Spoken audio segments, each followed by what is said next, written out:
Welcome to the INFOWARS Nightly News. I'm David Knight. It's Thursday, October 30th, 2014, and here are our top stories. Tonight, exclusive. Feds order 250,000 hazmat suits for Dallas. Then, Project Veritas uncovers even more voter fraud. And the TSA resorts to sci-fi tyranny. That's next on the INFOWARS Nightly News. This isn't what a free country looks like. It's what a rat-infested third world cesspit looks like. You guys aren't protecting America. You're helping geeks fix it. Well, adding to concerns that the Obama administration doesn't have all the cards on the table when it comes to the Ebola outbreak, we see this exclusive report from Paul Joseph Watson on INFOWARS today that the U.S. government has ordered 250,000 hazmat suits to be sent to Dallas. Yes, this is a manager with a major shipping company exclusively revealed to INFOWARS that this was shipped to Dallas. This is someone that we have vetted his credentials, but he wishes to remain anonymous. He said, "I just learned that we have been asked to ship 250,000 hazmat suits to Dallas, Texas for the U.S. government." Again, this is happening today. We are pulling these suits for the U.S. government to Dallas, Texas, says the individual who manages drivers who work for the large shipping company. And as Paul pointed out just yesterday, we reported that Lakeland Industries, which a month ago had said that they had sold 160,000 hazmat suits, talked about how the industry needed to step up. That was before the very first case of Ebola broke out in the United States. Actually, when they made that announcement, Obama was at the CDC telling us that Ebola was not going to be coming to the United States. Yesterday, they announced that they had sold 1 million suits, and overnight, their stock jumped by 30%. Now, an article from Popular Science today sheds light on how the Ebola virus is spread, what may be behind it. It says how to give a mouse Ebola and what mouse Ebola can tell us about human infections. Now, they point out that regular mice don't get human Ebola, but they have manufactured genetically modified mice who can get it. They say a team of U.S. biologists has bred mice that, unlike most lab mice, can get Ebola. Like people, the newly minted mice don't all react the same way to an Ebola infection. Some will die with internal bleeding, swollen spleens, etc. Some will lose weight after getting infected, but recover with no lasting damage. Others suffer symptoms somewhere between those two extremes. Now, the interesting thing that they point out about this is that it kind of breaks down roughly along the same lines that we see in humans, with about 80% of the mice who are exposed to the Ebola getting it, about another 20% not showing any symptoms at all. And so this raises, I think, some interesting questions. Number one, if they have a mouse Ebola that is different from a human Ebola, where did that come from? And can these mice that they've now created to have human Ebola, can they carry it to humans? Is that something we need to worry about if that gets out of the lab, or if it is weaponized? Also, can non-symptomatic mice transmit this? This is something, of course, that we reported on Tuesday, that a Nobel Prize winner, and this is an article that's up on INFOWARS today, says that people without symptoms can still spread it. And he points out along the lines of this article from Popular Science that about 20%, he says 13% of the people who are infected with Ebola never have fever.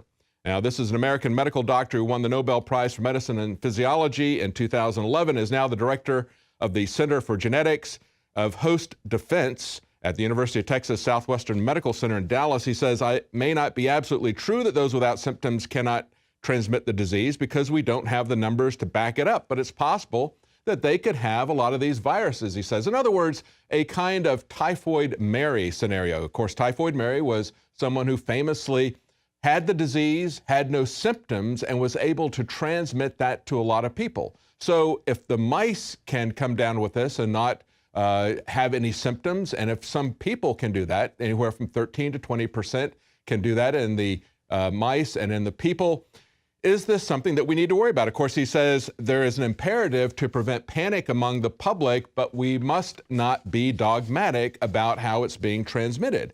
Now, one final thing that came out of that Popular Science article was they said it was very much an issue of DNA. Again, raising questions whether or not this new strain, and this is a new strain we've not seen before that was reported in multiple sources back in April, is this new strain that has already affected more than 4 times as many people as all the 32 previous outbreaks combined, is this new strain something that is weaponized, something that is targeted to a particular group with particular DNA. Now, the nurse who has defiantly said that she was not going to be kept under quarantine even made it more explicit today. She went on a bike ride just to defy the governor of Maine, who said he was going to try to enact a mandatory quarantine. Why does he have to do a mandatory quarantine with her? Why won't she abide by the standard procedures? Doesn't she have concern that she would not do harm to other people? It appears that she doesn't. Now, of course, she not only worked for Doctors Without Borders, but she also had connections to the CDC, along with the person who wrote the article. Now, today, they report multiple sources. This is from The Guardian. They say that she went for a bicycle ride. They say the Maine State Police followed her on her bike ride with her boyfriend to monitor her interaction with the public. The AP reports that Maine State Police cannot arrest her because they have not yet obtained a court order to do so. The governor later said that negotiations between her attorneys and the state had failed, and he would continue to pursue legal action. Now, understand that self-quarantine doesn't work. Look at the doctor who also worked for the same organization, Doctors Without Borders, who in fact did have Ebola, and he lied to the police, to the health personnel, telling them that he had not gone anywhere. It was only after they looked at his credit card records and called him on it that he admitted that he had gone for rides in public, he had gone to eat, he'd gone to play bowling. So even though he knows better, even though he's a doctor, he still lied. He did not put himself under self-quarantine. She's not doing that. She's modeling very dangerous and defiant behavior for the public. So she says that forced 21-day isolation orders are medically unnecessary, yet we've seen that self-quarantine is not working. The medical ethic of not doing any harm is not working. And understand that this is equivalent to getting a search warrant when you really do have a reason for a search warrant. There are times when there should be searches. What we're opposed to are warrantless searches. We're opposed to things like happens at the TSA. If she's so concerned about civil liberties, why isn't she speaking out about the TSA, for example, or some of these other issues? Look at what happened at the TSA. As we learned today, the TSA confiscated a sci-fi ray gun belt buckle. It just gets more absurd by the day. In their latest display of insanity, they report the TSA agents at LAX airport confiscated a belt buckle from a prominent videographer, telling him the reason was that it was, quote, shaped like a gun. And in his blog, he said, first they did a bag check, which happens every time I fly anywhere, so who cares? And they said, yeah, there's something in there that's kind of shaped like a gun. He says, yeah, it's a belt buckle. They called over the supervisor who looked at this thing and said, well, you know, you can either put it back in your luggage or we'll confiscate it. And he said the official explanation was that the TSA's policy is to reject all, quote, replica weapons. He said, I pointed out to them that if it was a replica, it would be a replica of a fictional weapon. And you can see that picture on the article there of Flash Gordon. That's what it would be a replica of. It's not even a replica of a real gun. And as we've seen, they go to the mat over these phony things that really are not a risk to us, and yet ignore the things that may be a risk. When you have someone who's been treating Ebola patients, and we see at the same time they put her under quarantine, a doctor who actually did come down with Ebola, who did not self-quarantine, and yet the TSA will go to absurd lengths to protect us against a threat that they admitted in 2011 in internal documents does not exist at airports or on airplanes. That's where we are. Now, non-citizens voting is a concern for a lot of people. We talked a couple of days ago about how we had suspicious fraud in terms of ballot fraud. We had an interview with a candidate in Florida that they're trying to keep out of the debates. It's also very difficult to get onto the ballot if you're not one of the official Democrat or Republican candidates. If you're a third party or independent candidate, they commit fraud on you with that. They commit fraud in terms of shutting down free speech and the debates. But of course, there's also voter ID fraud. And there was a lot that's happening with this election cycle. Laws that have been enacted in some states are being challenged and are in the midst of a challenge as we go to elections. So it may have repercussions even after the election is finished. But we have James O'Keefe from the Veritas Project going to North Carolina. And I know about the North Carolina situation because I lived there for quite some time. and there is no requirement for any kind of ID there. What he had was a Brazilian-born immigrant investigator pose as somebody who wanted to vote but was not a citizen. And he got advice, listen to this, from the campaign manager for the guy running for sheriff in Charlotte, North Carolina. Law enforcement, the highest law enforcement in the area, sheriff. This is the campaign manager talking to the person from Brazil. The person from Brazil says, well, the only problem, you know, is I don't want to vote if I'm not legal. I think that's going to be a problem. I'm not sure. And he says, oh, it won't be a problem. It shouldn't be an issue at all. That's the sheriff's campaign manager saying that. And then the person who's posing as an illegal immigrant says no. And he says, as long as you're registered to vote, you'll be fine. As a matter of fact, I have firsthand knowledge of someone who is a friend in North Carolina who went to the polling place in the last election in 2012, found that both he and his deceased mother had already voted, because in North Carolina, all you have to do is give them a name and address. There is no kind of identification required.